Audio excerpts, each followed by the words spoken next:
We bought a rental property, which was put in her sister's name. She put a PPO on me and then put the property in her and her sister's name to keep me from being able to collect rent. This is set for entry of default judgment of divorce.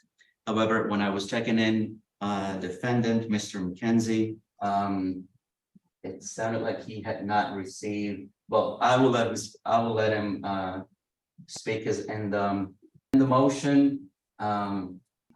Wasn't completely clear, might have just missed that, if the default was served in this case, but Well, let me start with Ms. Mackenzie. Ms. Mackenzie, you're seeking to have a default judgment entered. Did you in fact provide the defendant with the default and the default judgment more than 14 days prior to today's date? Yes, I did. Okay. And Mr. Mackenzie, you stated you haven't received that. Is that correct? No, I had received some, but there wasn't any case numbers. It didn't look like it was processed through the courts. It wasn't stamped on it. It looked like she put it in a vanilla envelope and mailed it to me, which was, I didn't know what was going on with it.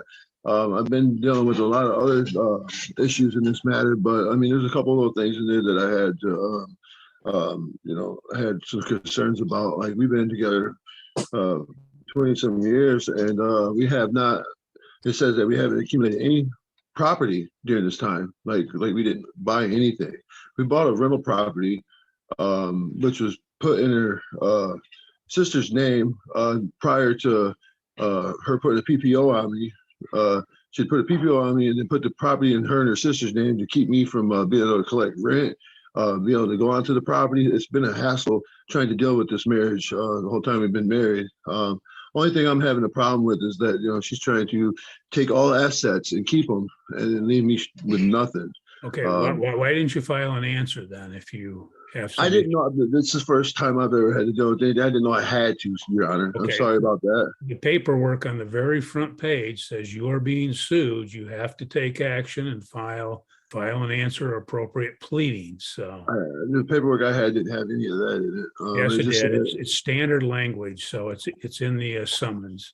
Oh, no, I'm sorry, Your Honor. I didn't see that on the first paper that I had. It said that the default judgment is being entered in. That's the most recent paperwork. The first paperwork with the complaint, there's a summons and complaint that you were served with, and the summons has that language in the first paragraph, in fact.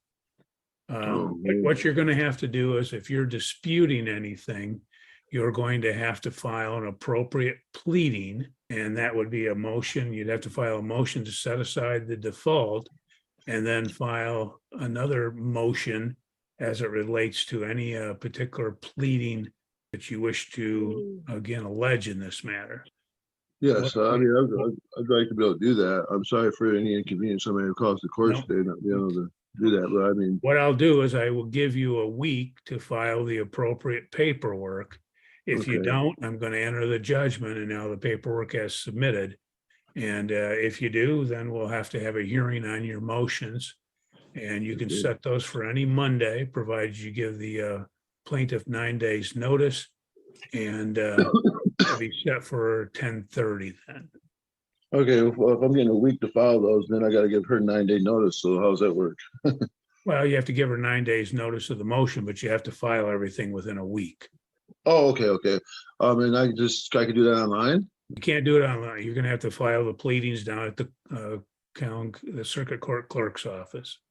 Okay, and that's for a motion to. You're going to have to set aside, you're going to have to move to set aside the default, and then you have to file a motion as it relates to any of the other issues you want to address. I have no idea what the issues are, so I can't inform you on that. Okay, so I just file a motion to set aside the default, and then any other motion. Any other motions that you want heard by the court. Okay. Thank you. Yeah, I appreciate it. Ms. Mackenzie, we can take proof from you today, so have you raise your right hand, be sworn in, then we'll proceed. Ma'am, do you solemnly swear or affirm the testimony you are about to give shall be the whole truth and nothing but the truth? Yes. Okay. And ma'am, do you have the script that we would have provided you? I believe so. You can go through that now with, you don't have to state your address though, if you don't wish. Okay. Sorry, I have all this packet that they gave me when I filed, so I'm trying to It's find not it. the stuff that you got when you filed. It was the stuff you would have had when you scheduled this hearing. I'm not seeing it. Okay, well, let me ask you a few questions then. Okay, At the time that you filed your complaint, were all of the statements in the complaint true, and do they remain true? yes, Had you in fact resided in the county of Calhoun in the state of Michigan for more than 180 days immediately preceding the filing of the complaint? yes, You state in your complaint that there has been a breakdown of the marital relationship to the extent the object of matrimony been destroyed, and there remains no reasonable likelihood the marriage can be preserved. Is that a correct statement? yes, Is there any chance that you and the defendant could reconcile and live together as husband and wife? no, Are you currently pregnant? no, Okay, thank you. The court will find that the testimony does establish the statutory basis. There has been a showing there's been a breakdown of the marital relationship. The court will preserve the proofs in this matter pending any filing by the defendant within the next week. And then we will have to address that if in fact he does file it. So you're not divorced until I actually sign the divorce judgment. And so we'll wait to see what happens in that regard. So that's all we'll do today. And this matter at 8:53 a.m. You're free to go. Have a good day. Good morning to both of you. good morning. Court will note that this matter is before the court on the defendant's motion to set aside default. Mr. Mackenzie, what is your basis? I didn't, it's first time having a divorce, so I didn't know anything about the logistics of it. And I was wanting to argue about the property that we obtained. The stuff that, if I feel fair that we split. We have 20 some years together, all together, before marriage and everything. And we accumulated quite a bit.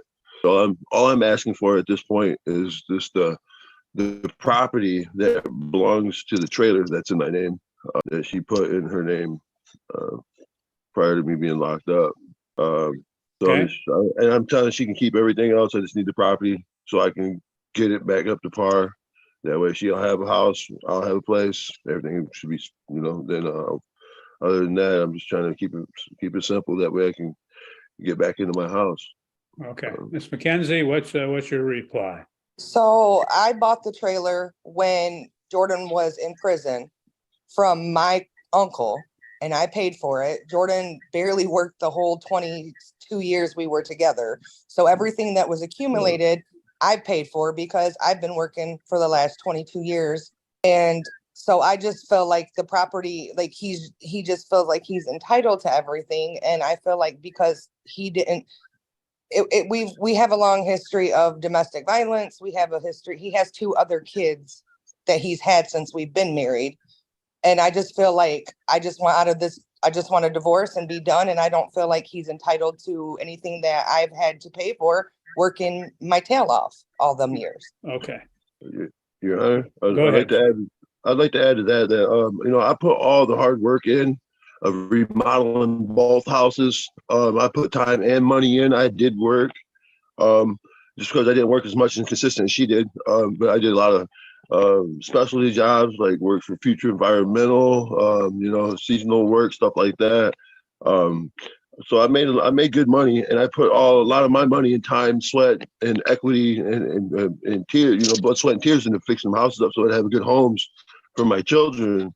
And the one was supposed to be a rental property, which I would like to get back and turn it into the rental property so I can start saving money for my kids' education. That's the whole point of me starting to, the only reason I told her to buy the property in the first place, because she consulted with me and asked me if she should buy it, if I would do the work. And I said, yes, I would. And so I put time, effort, and everything into it. And every time something happened, she would put me out. She'd actually put a PPO on me, had me put in jail, and then put the property in her sister's name. So I couldn't. This isn't germane to the issue that the court has to decide, so I don't really care about the PPO. Okay, but other than that, that's but the property was put in her sister's name during the time that we was split apart, when it shouldn't have been put in nobody's name but our name, is what I'm trying to get at. But her sister just recently passed away, so now it's back in her name. So I just think that it'd be fair. If not, I told her I tried to contact her and talk to her just about the property and stuff that we have, and see if we could come up with a conclusion of being grown and do it the right way. Be grown and come with just get with this whole ordeal behind us and get ahead with our lives. And I just asked about the property that the trailer's on. She can keep everything else. I just want the property that the trailer's on. That way I can get help. I can't do nothing with the property not being in my name. We get financial help to get stuff back up to par. So Thank you, sir. Thank you.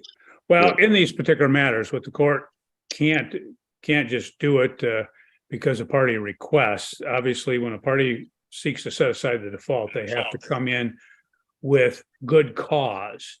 And good cause is established by case law, et cetera. You had alleged that you wanted to, again, set it aside on the basis of your paragraph 2.b, but your 2.b does not allege any good cause. So the court cannot, based upon what you filed at this point, the court cannot grant your motion. And as a result, I am going to deny the motion at this time. That will conclude this matter at 10:36 a.m. You're free to go. Have a good day. Thank you. Thank you. So what happens at this point, sir? Well, the case is over at this point, and unless you file something else or file appropriate pleadings. Okay. So as far as the divorce, it's over, or Not at this point. It's not over until we take our final pro confesso hearing and complete it at that time. okay. So I thank you, sir. I appreciate it. Okay, thank you.